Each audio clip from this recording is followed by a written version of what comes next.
예, 우리는 지금 성경론에 대하여 공부를 하고 있습니다. 12장이죠. 12장에서 우리가 저번 주에 그 유대인들이 분류하는 삼분류법과 그리고 우리 기독교가 분류하는 70인력을 따라서 분류하는 사분류법에 대해서 은혜를 나누었고, 성경은 그 자정성을 가지고 있다.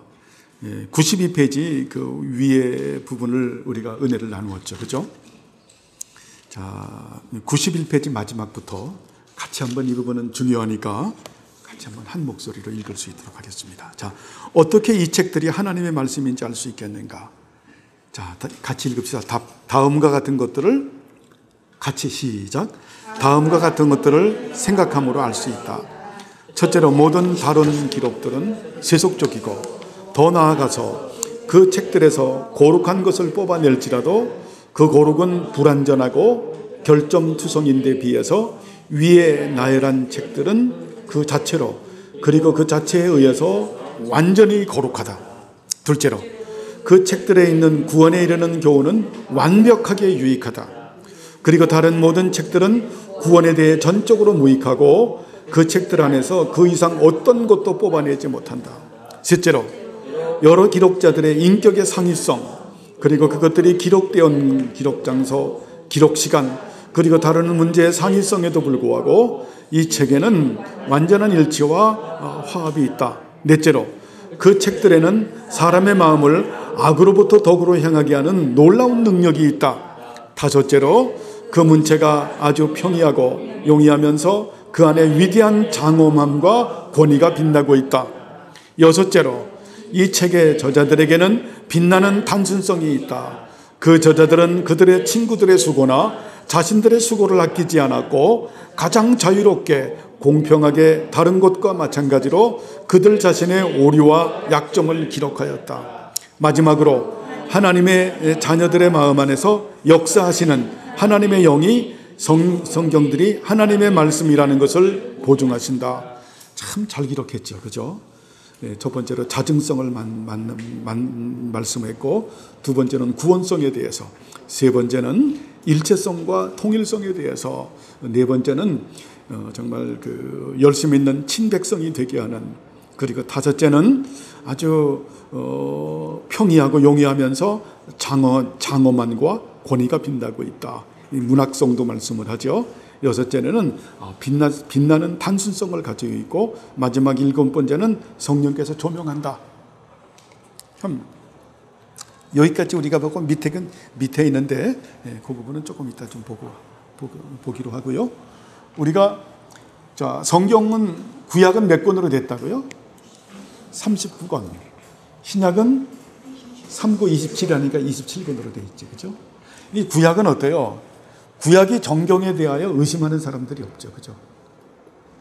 구약이 정경에 대하여 의심하지 않는 이유는 뭡니까?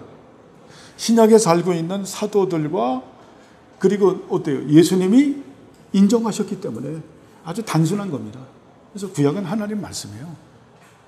근데 신약 27권이 그 정경화가 될 때까지는 그 안에는 뭐 여러 가지 많은 외경도 있었죠. 이것이 정경화 작업이 될 때까지는 많은 진통들이 있었어요. 많은 진통들이 있었는데 이것도 뭐 하면 굉장히 복잡해요. 근데 쉽게 정리를 해서 세 가지로 하면 아주 쉽게 정리해요. 우리가 27권을 왜 하나님의 말씀이라고 말을 했는가? 신약이 정경으로 인정되려고 그러면 첫 번째 뭐가 있어야 될까요?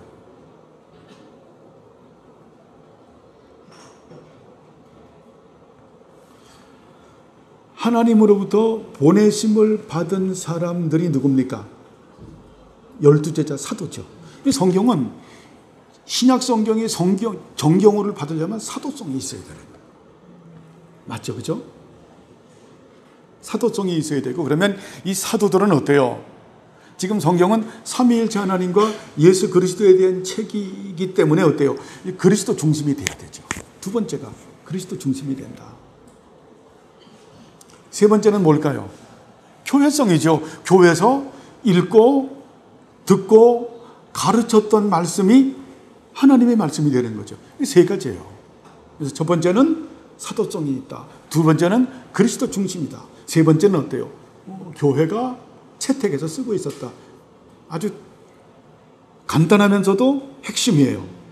그렇게 해서 성경, 신약 성경이 정경으로 됐죠. 정경으로 됐는데, 우리가 이 성경은 특별히 우리가 조심해서 알아야 될 부분들은 뭐냐면, 아까도 그런 얘기를 좀 했어요. 예수님이 어때요? 예수님이 참 하나님이시면서 참 사람이죠. 그죠? 하나님이신데 어때요? 참 우리들을 구하기 위해서 인간의 몸을 입으시고 이 땅에 오신 분이시죠. 그래서 참 하나님이요 참 사람이다. 이 부분을 우리가 신인 이성 일인격, 신인 양성 일인격이라고 말을 하죠. 이 성경도 그와 똑같이 해요. 아주 닮은 꼴이죠. 성경 전에 우리가 먼저 생각해야 될 것은 뭘까요? 하나님의 자의식, 하나님의 자의, 이 신학은요, 원래 원형의 신학이라고 하는 것은 하나님의 자의식을 말하는 거거든요. 하나님의 자의식을 우리는 계시라고 말할 수 있죠. 그죠? 계시. 근데 그 계시인데 이 성경은 어때요? 구원에 관한 계시만 우리에게 준 거예요. 응? 그러니까 이 계시의 원형이라고 얘기하면 안 되지. 그죠? 뭐 원형이라고 말을 해도 그건 뭐 좀 이따 다음에 넘어갈 얘기고, 어쨌든 하나님의 자의식이 계시잖아요. 그죠? 왜? 성경은 하나님의 속성의 발현이니까. 이걸 조금 다른 말로 말하면 하나님의 자의식이다. 이것을 더 말하면 계시다. 자, 계시가 낮아져서 기록된 게 이게 뭡니까? 성경이죠. 그죠? 이렇게 하면 이해가 갈까요? 성경은 하나님의 속성의 발현인데 그것을 우리는 하나님의 표현하기 위해서 쉽게 말하는 거예요. 하나님의 자의식이라고 말할 수 있고, 이것을 우리는 계시라고 말한다. 이 계시가 낮아져서 기록된 것이 성경이에요. 자, 그러면 이 부분에 논리를 하나 세워 가집시다. 그래서 어때요? 성경은, 그래서 우리가 성경을 말씀하면서 참 하나님의 말씀이고 참 사람의 말씀이라고 말하죠. 그래서 이 유기적 영감설이라고 하는 게 나오게 되고, 예전에 우리가 공부를 했죠. 제가 드리려고 하는 말씀은, 자, 그래서 예전에도 한번 말씀을 드렸어요. 이민정 집사님이 놀래서 한번 질문을 했는데, 계시가 종로로 탄 게 성경이다. 맞죠? 이 말을 했던 이유가 있어요. 제가 아까 이 말 잠깐 했는데, 이 세상의 모든 것은, 모든 철학, 이 세상의 뭐 역사, 이 세상의 예술, 이 세상의 과학, 모든 문물은 어때요? 성경의 종이 되어야 합당한 거예요. 성경의 시녀가 되어야 합당한 거예요. 그래서 모든 하나님이 주신 모든 것들은 어때요? 하나님의 말씀을 드러내는 도구가 되는 것이 합당한 거예요. 믿습니까? 그게 맞는 거예요. 왜?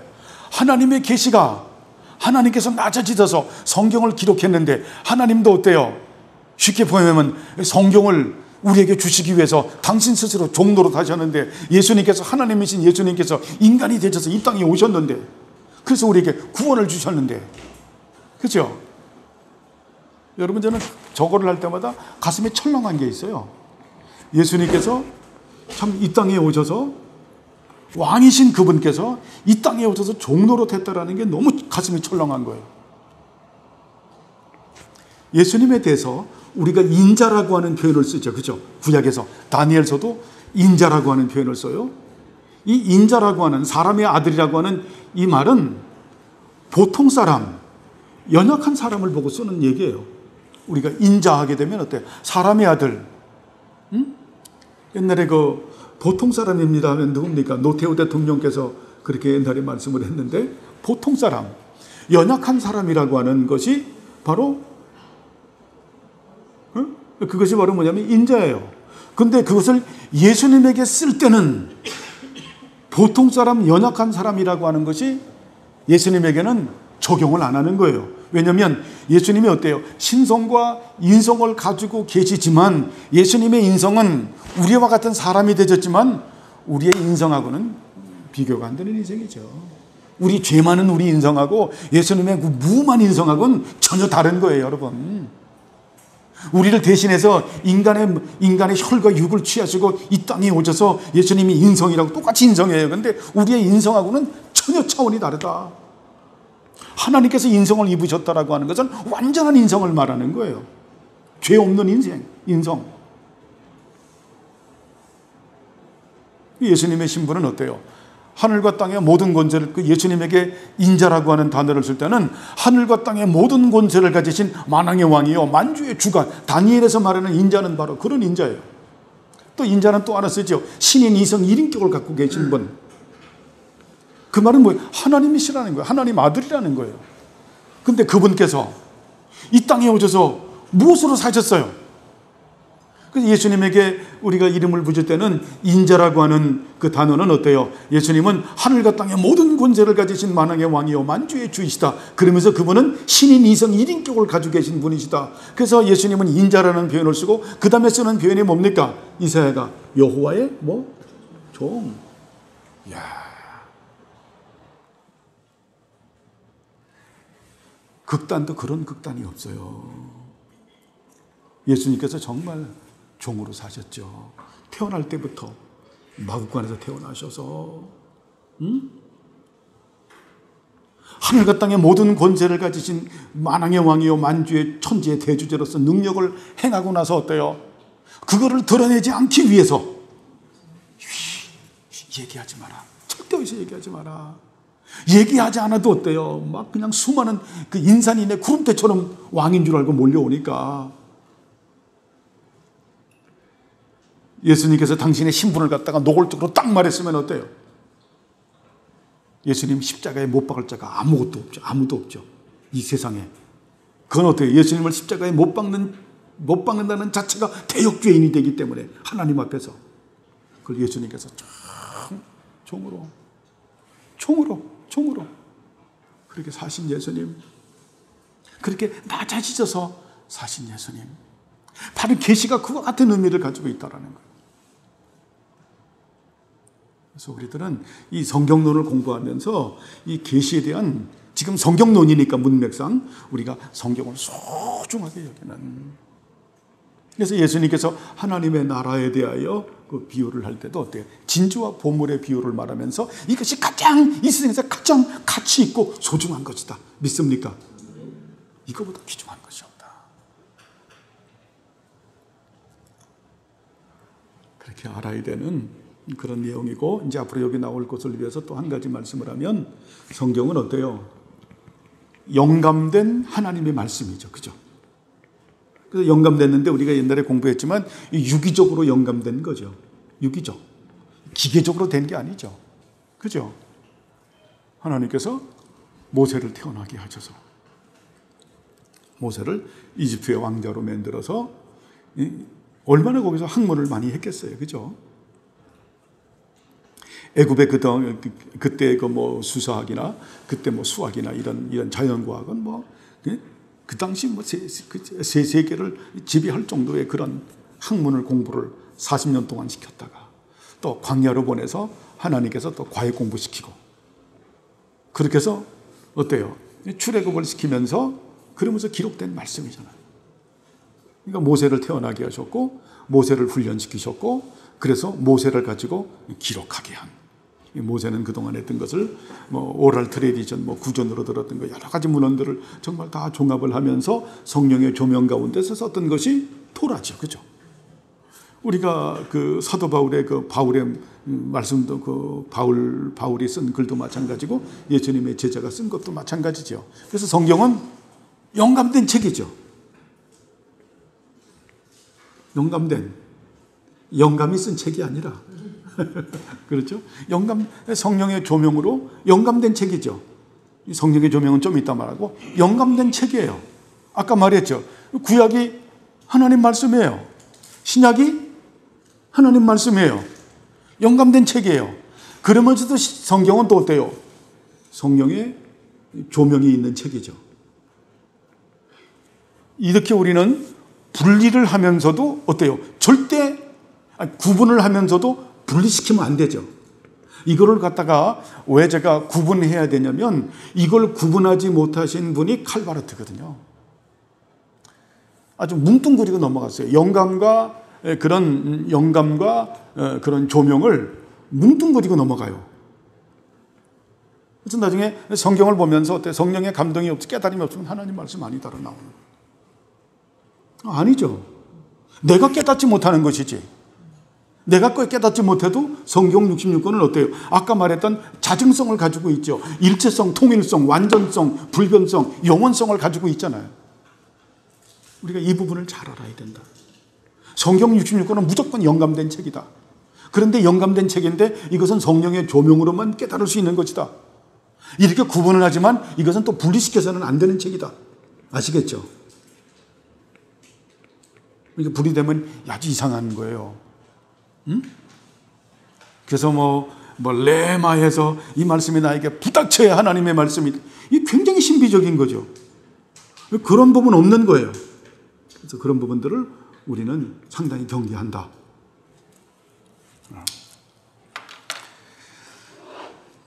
자, 그러면 그 밑에 조금 더 한번 하고 넘어가고 오늘 웬만하면 마칠 수 있도록 그렇게 하죠. 이러한 책들만을 성경의 책으로 생각하는데 동의하는가? 읽어보시죠.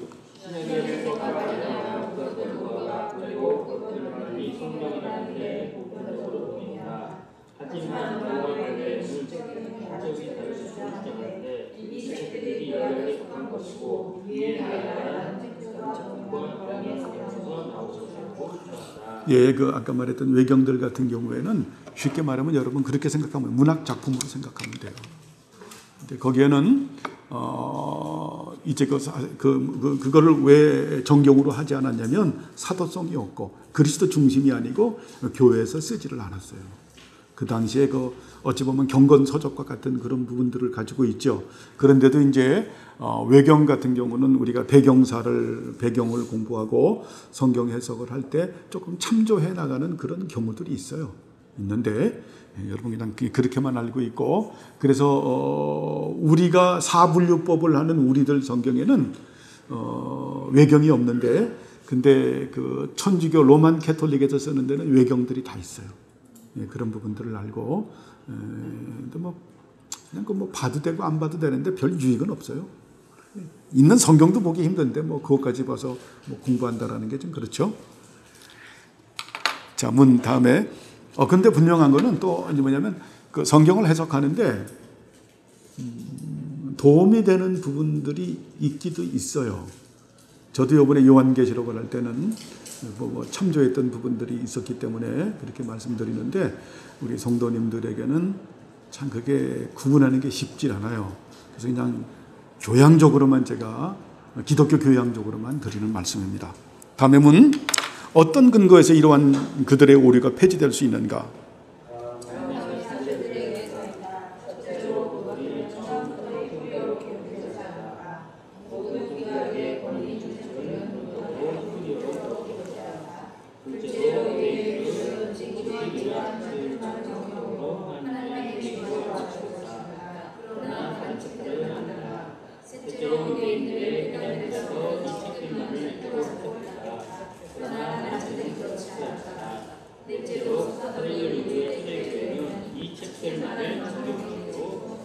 예, 이 말은 아까 말을 제가 했듯이 왜 외경을 갖다가 정경으로 취급하지 않았는가라고 하는 부분을 이제 토마스 카트라이트 선생님은 네 가지로 말하죠. 첫째로 그것들은 히브리어로 기록되지 않았다. 외경은 어때요? 철저하게 헬라어로 기록이 되어 있죠. 구약은 아니라고 말을 하는 거죠. 그래서 이 기록된 시기를 보면 기원전 200년부터 기원 후 100년, 한 300년 동안 그렇게 기록이 됐어요. 그러나 위에 있는 책들은 근원적으로 히브리어로 기록되어 있다. 둘째로 유대인들은 오직 이러한 책들만을 정경으로 하나님의 계시로 알고 지켰다. 셋째로 유대인들의 회당에서 이 책들만을 읽고 해석했다. 넷째로 사도들 이후에 초대 교회는 이 책들만을 정경의 책으로 받았다. 그래서 아까 말씀드렸던 우리가 신약을 정경으로 받았을 때 이것은 반드시 사도성이 있어야 되고, 두 번째는 어때요? 그리스도 중심이 돼야 되고, 세 번째는 교회에서 읽히고 들려지고 불려지고 가르쳐져야 되죠. 그죠? 그렇게 해서 우리가 성경 66권을 갖다가 창세기 39권, 신약 27권을 갖다가 정경으로 받아들인 거죠. 그 외에는 그렇게 받아들이지 않았다라고 하는 것을 여러분 아시고요. 그리고 아까 요거는 그 어저께 질문을 했던 상황인데 간단하게 코멘트를 하고 넘어가겠습니다. 오늘 주일낮에 설교를 하면서 시간이 짧아서 못했는데 네피림이라는 질문을 하셨잖아요. 그죠? 그래서 아까 잠깐 또 말씀을 했는데, 네피림이라고 하는 이 단어는, 네피림이라는 단어가 우리가 창세기 지금 오늘 그 설교했던 6장에 나오죠. 그죠? 하나님의 아들들과 사람의 딸들이 결혼을 해서 네피림이 났다. 이 네피림이라고 하는 이 단어는 나팔이 원형 동사입니다. 나팔하면은 떨어지다예요. 떨어지다. 예전에 이제 우리가 암기하느라고 나팔꽃이 떨어지다. 외가 좀 편하죠? 그럼 떨어진다라고 하는 건데, 그래서 이거는 그 타락한 자라는 의미를 가지고 있어요. 타락한 자. 그래서 거인의 유전자를 가지고 있는데 타락한 자들이라고 하는, 거기까지만 알고 있는 게 좋아요. 그 외 이상한 상상으로 넘어가서 그 이상한 상상으로 넘어간다라는 게 바로 뭐냐면 하나님의 아들들이 천사로 생각하는, 그건 전혀 아니죠. 그죠? 그래서 나팔 떨어진다, 그건 타락한 자를 의미하고, 타락한 자의 유전자를 가지고 있는 자들이 바로 네피림이죠. 이 거인 자체는 어때요? 그거는 죄인이라고 말할 수가 없죠. 그죠? 근데 어때요? 결국 타락한 자, 그걸 의미하는 겁니다. 다음에 본문에서 사도가 제시하고 있는 거룩한 성경의 책들의 효과와 가치의 사용은 무엇인가?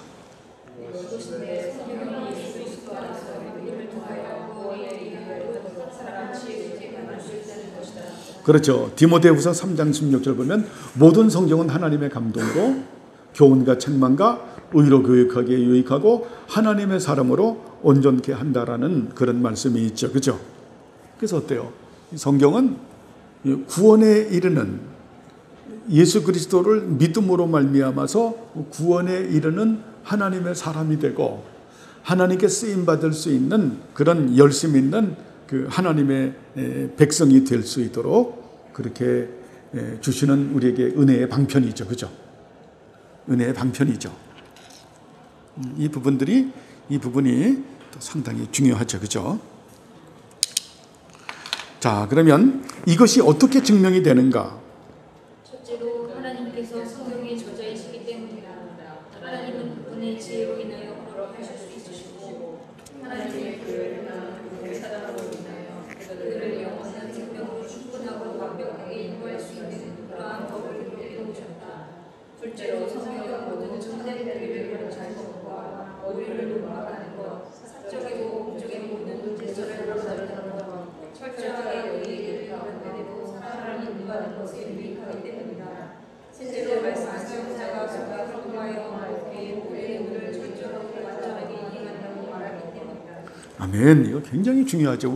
우리 신앙이 이렇게 돼야 되죠. 그죠? 응? 이렇게 돼야 되는데, 우리 신앙이 어떻게 이렇게 정말 예수 그리스도를 믿고 하나님의 사람이 되고 하나님께서 쓰실 만한 사람으로 빚어가는 데는 이 세 가지 요소가 있는 거예요.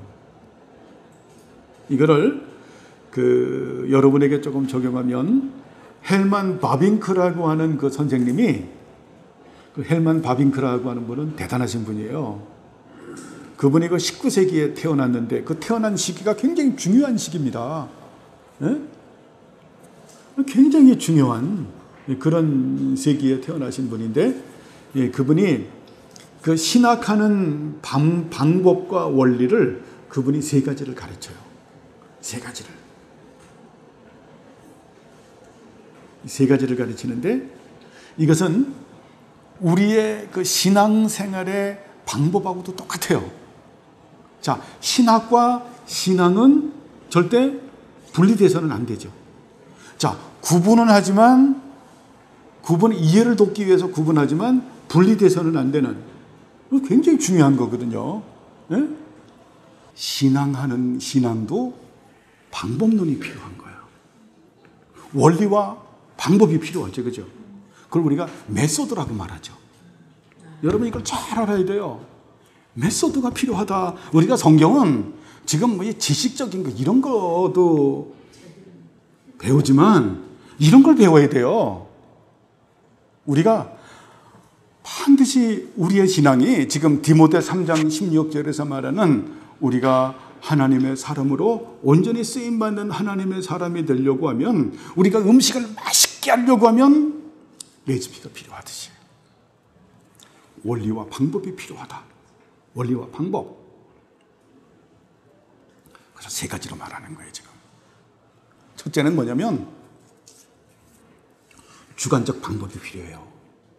이 주관적 방법은 바로 뭐냐면 신앙이에요. 신앙. 여러분, 이 신앙이 없으면, 믿음이 없으면, 예? 정말 주는 그리스도시요 살아계신 하나님의 아들입니다, 나는 정말 믿습니다, 이것이 없으면 하나님의 말씀은 수수께끼야. 알아들을 수가 없어요. 우리 정경희 자매님 지금 그런 부분이 있죠. 저 목사가 저렇게 열정을 올리는데 뭔 말하는지 난 하나도 알아들을 수가 없다.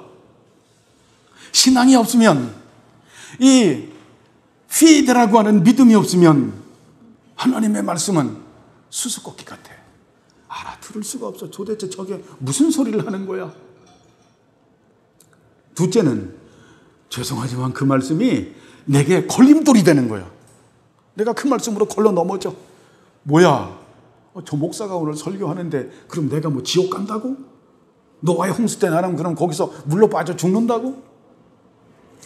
이렇게 되는 거예요.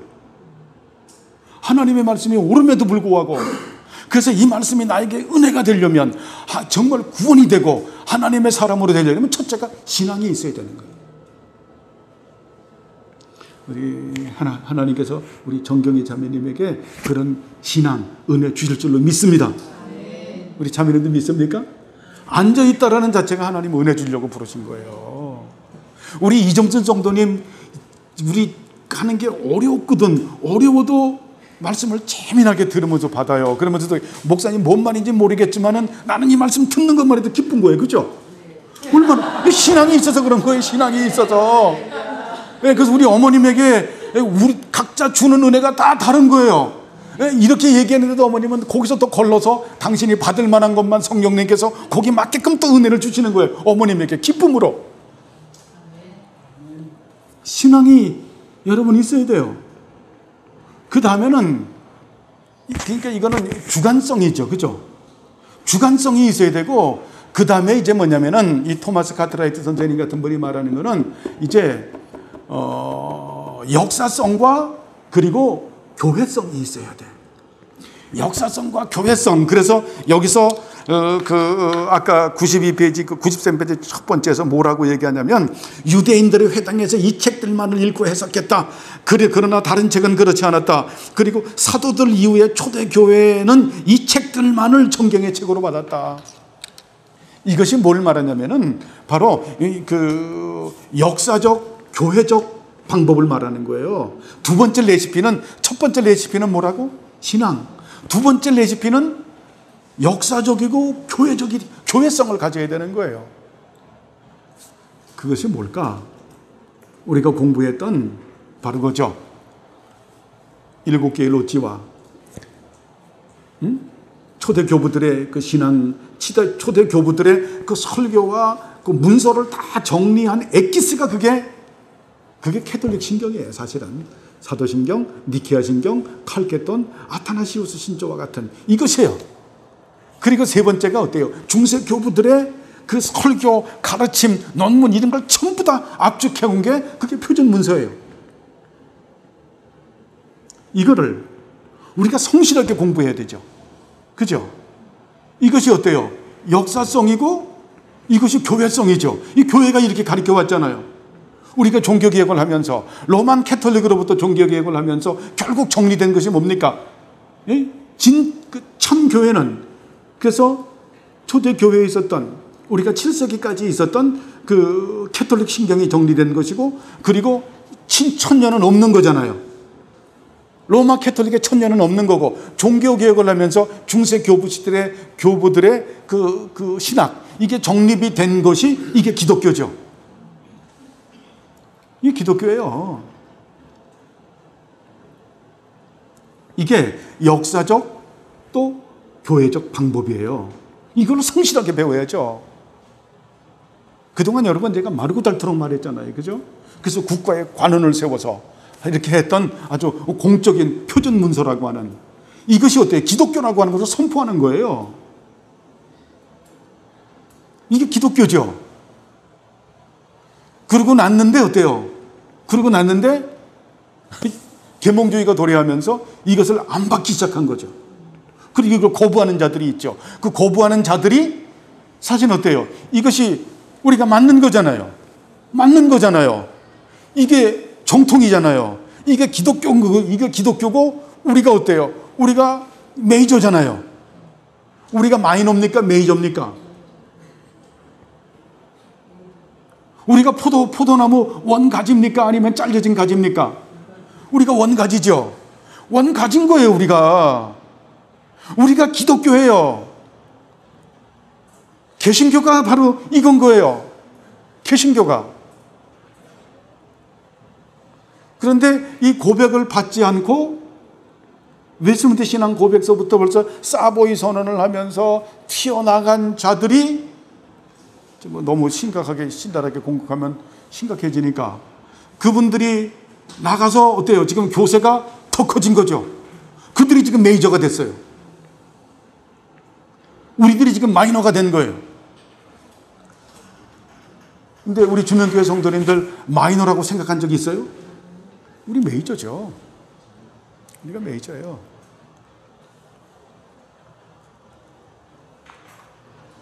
그래서 이 메이저의 이 어때요? 레시피를 가져야 된다.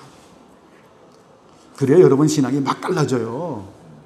여러분 신앙이 뼈대가 통뼈가 되는 거예요. 에? 진짜 어디 흔들리잖아요. 진짜 통뼈야. 통뼈도 그런 통뼈가 없어. 아주 튼튼해요.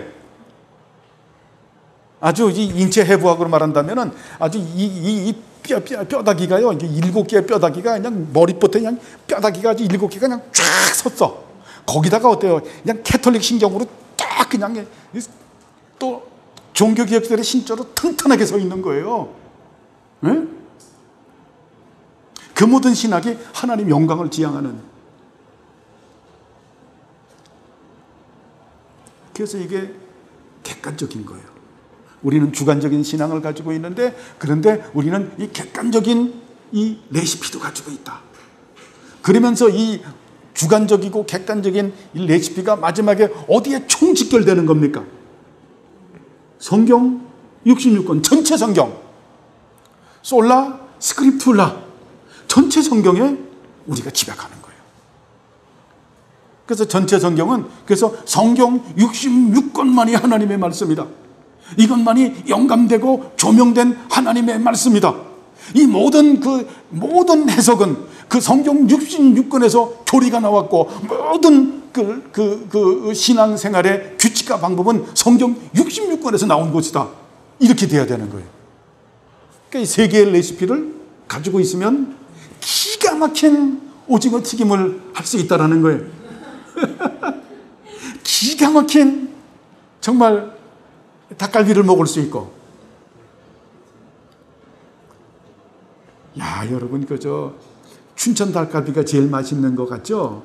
춘천 닭갈비가 한참 맛있을 때는 일본 사람들이 많이 가다 보니까 너무 제 입엔 달콤하더라. 근데 진짜 맛있는 닭갈비는 우리 가평에, 우리 묘골에 있는 그 북면에 있는 그 닭갈비집이에요. 여러분 졸려올까 봐 그렇게 말씀드립니다. 레시피가 좋아야 된다. 그 방법을 지금 말하는 겁니다. 그래서 이것이 어떻게 증명돼? 제가 다시 한번 읽어볼게요. 하나님께서 성경의 저자이시기 때문이다. 하나님은 그분의 지혜로 인하여 그렇게 하실 수 있으시고 하나님의 교회를 향한 그분의 사랑으로 인하여 그들을 영원한 생명으로 충분하고 완벽하게 인도할 수 있는 그러한 법을 기록해 놓으셨다.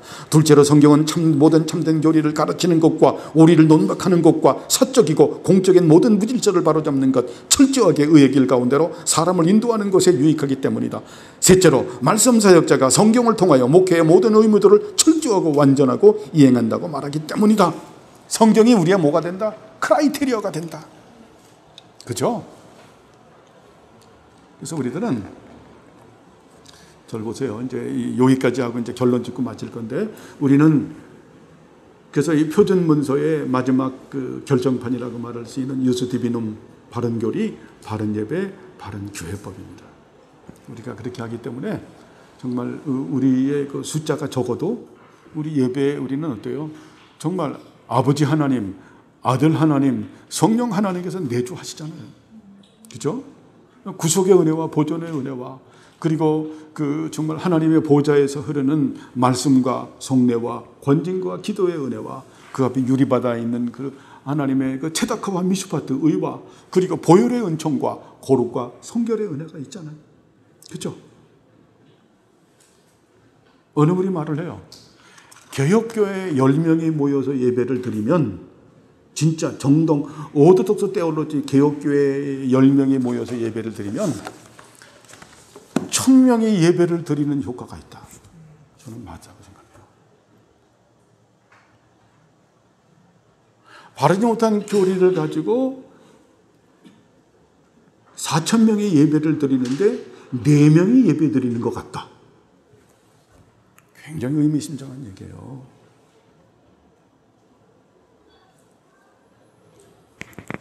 하나님께서 우리 정말 그 개신교에 줬던 그 신학이 쉽게 말하면은 정통 신학이죠. 근데 조심할 필요가 있어요. 조심할 필요가. 우리가 공부하는, 저는 정말 이 장로교 목사로서 그런 정통 신학에 대한 자부심이 누구보다도 강해요. 정말 강해요. 근데 이걸 완전하다고 얘기하진 않아요. 이거는 세상에 어떤 신학이라도 이것은 원형의 신학이 아니에요. 원형의 신학, 아까 그래서 얘기한 겁니다. 원형의 신학은 하나님의 자의식이에요. 이것은 어때요? 하나님만이 가지고 있는 거죠. 그래서 우리가 저번에 공부하면서 예수님에 대해서 누가 가장 잘 알아요? 예수님만이 가장 잘 안다. 기억납니까? 예수님이시니까. 인간은 그렇게 알 수가 없어요. 예수님만이 잘 알아요. 그건 뭐냐면 원형의 신학은 누구에게만 있다? 하나님에게만 있다. 이것이 언제 완성돼요? 하나님 나라가 완성될 때. 예수님이 재림할 때 원형의 신학이 완성되고, 우리들의 신학은 무슨 신학이냐면 나그네 신학이에요. 우리가 하나님 나라가 완성될 때까지 나그네 신학. 그리고 계시를 모방하는 모방의 신학이죠. 모사의 신학이죠. 이거를 우리가 잊어먹으면 안 돼요. 이걸 잊어먹으면 진짜 큰일 나요. 그러나 이것이 어때요? 하나님의 말씀을 해석하는데 가장 가까운 진리라고 생각을 한다. 왜 그렇게 생각하는가? 종교개혁 이후에 하나님께서 어때요? 공적인 표준 문서를 주면서 이렇게 역사하셨기 때문에. 그런데 이것을 우리가 원형의 신학이라고는 말하지 않고 모사의 신학, 모방의 신학이라고 생각을 하면서 우리들은 어때요? 겸손할 필요가 있다. 무슨 말인지 알겠죠? 첫째도 겸손, 둘째도 겸손, 셋째도 겸손이고, 그리고 더 나아가서 우리가 깨닫지 못하는 부분들을 어때요? 다른 교단에서도 깨달을 수 있다. 이걸 이해해야 되죠. 이게 굉장히 중요한 거예요, 이거. 이걸 제가 얼마나 고민을 많이 했겠어요. 계시론을 공부하면서 엄청 고민한 거예요. 네? 전 장로교 목사로서 자부심을 가지고 있지만 이것은 나그네 신학이고 원형의 신학이 아니고 모방의 신학이기 때문에 우리는 겸손해야 된다. 우리가 전부 다 깨달았다라고 얘기하면 큰일 나는 거다, 이거는. 네? 그리고 우리만이 정통신학이고 다른 데는 거짓이다라고 말하는 것도 굉장히 위험한 거예요. 단지 이제 그런 부분을 할 때는 우리가 교리적으로 다룰 때는 이제 공적인 표준 문서 때문에 그 교회사 가운데서 다루는 부분이기 때문에 그 부분은 예민하게 다룰 수 있지만 우리가 조심할 필요가 있죠. 그죠? 굉장히 조심해야 될 필요가 있는, 특별히 요한계시록을 마치면서 우리가 어때요? 새 예루살렘은 어때요? 보석이 몇 가지로 됐습니까? 12가지로 되어져 있죠. 그죠? 이 12개의 보석이라고 하는 것은 하나님의 거룩한 속성과 성품을 말하는 거죠. 거기서 말하는 것은 다 그 14만 4천 명, 144규빗 전부 그 12수하고 그 교회를 말하는 거예요. 전부 다 상징적 의미를 그렇게 말하는 건데, 근데 여기서 12가지라고 하는 부분을 교회 공동체면서도 어때요? 교회 공동체는 12지파를 가지고 있는, 은사의 다양성을 가지고 있는, 그죠? 은사의 다양성을 가지고 있다라는 것을 우리가 잊어먹으면 우리 스스로 뭐가 돼요? 분파주의가 되는 거예요. 아까 얘기를 했죠? 아까 그런 말을 했죠? 우리는 결코 분파주의가 아니다. 우리는 정통이다. 그러면서도 어때요? 우리가 계시라고 하는 부분에 신학적인 부분에서 우리가 우리만 옳다고 해서는 안 된다. 왜? 원형의 신학이 아니고 이것은 모방의 신학이고 나그네의 신학이기 때문에 겸손해야 되고, 우리가 깨닫지 못하는 부분을 다른 교단, 다른 교파에서 깨달을 수 있다. 아시겠죠? 이거는 굉장히 중요한 부분이에요. 그렇게 했을 때 우리가 어때요? 독선적으로 나가지 않는 거예요. 자, 결론을 짚니다. 자, 그래서 우리가 통치성적인 보편된 교회관을 가지고 있고 공시성적인 보편된 교회관을 가지고 있어야 된다라고 하는 게 바로 이것 때문에 그러는 거예요. 우리는 어때요? 역사 전통적인 그러한 어때요? 교회관을 가지고 있으면서도 이 땅에서 어때요? 공시적 보편된 교회관을 가지고 있는 분들하고 존중하고 우리가 어때요? 연합하고 하나가 되려고 노력하면서 어때요? 그들의 또 잘못된 그 교리는 또 우리가 따라가지 않는, 그죠? 그래서 첫째도 겸손, 둘째도 겸손, 셋째도 겸손하면서, 그러면서 어때요? 성경 66권이 하나님의 말씀이고, 이것은 영감된 말씀이고, 이것은 조명된 말씀이고, 이 말씀에서 모든 교리가 나왔고, 이 말씀으로 모든 생활과 규칙의 표준이 된다고 하는, 우리가 이 원리, 이 논리, 이 진리를 지켜야 되겠죠. 그죠? 그때 우리가 극단적 사람들이 안 되는 겁니다. 무슨 말인지 알겠죠?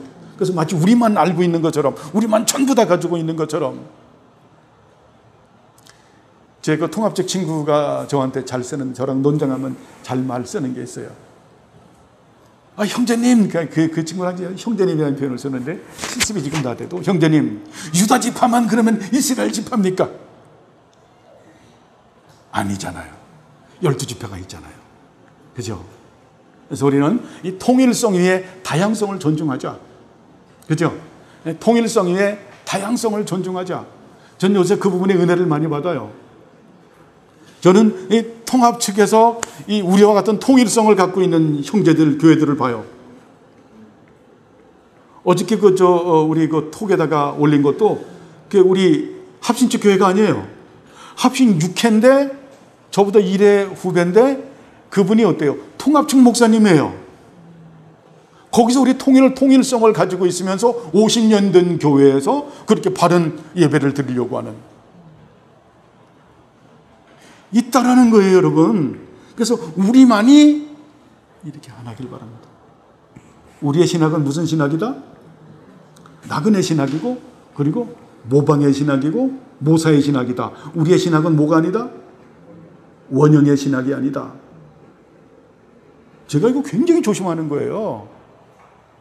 이 교리가 있기 때문에 제가 어때요? 우리 교회에서 원형의 목사라고 말합니까? 원형의 목사라고 하면은 이게 감독 정치예요. 그러면 그 목사는 마지막에 어떻게 멸망으로 가는 거예요. 권위주의로 가고, 그렇죠? 예수님 자리에 서는 거예요. 우리는 원형이 아니라 모방이다, 모형이다, 완전하지 않다. 그러나 가장 가깝다. 이것을 자부심으로 알고, 그리고 첫째도 겸손, 둘째도 겸손, 셋째도 겸손의 위치에서 우리가 살아야 되겠죠? 좀 어려운 말을 했는데 성경론을 하면서는 이 부분을 우리가 안 다룰 수 없는 거예요. 왜? 성경에서 이런 신학이 나오기 때문에. 이러한 은혜 가운데서 우리가 겸손함으로 이 진리 가운데서 하나님의 사람으로 만들어지는 우리 모두가 되길 바랍니다. 네? 기도하죠. 하나님 아버지여, 감사를 드립니다. 우리를 사랑하셔서 말씀을 가지시고 은혜 주심을 감사합니다. 진정 우리가 성경 66권을 하나님의 말씀으로 받고 영감된 말씀으로 받고 조명된 말씀으로 받으면서 늘 성령의 조명 가운데서 하나님의 말씀을 믿고 하나님의 사람으로 빚어지는 우리 모두가 되어서 하나님의 영원한 작정의 첫머리인 하나님을 영화롭게 하는 우리 모두가 되게 하옵소서. 감사드리오며 예수님의 이름으로 기도드리옵나이다. 아멘.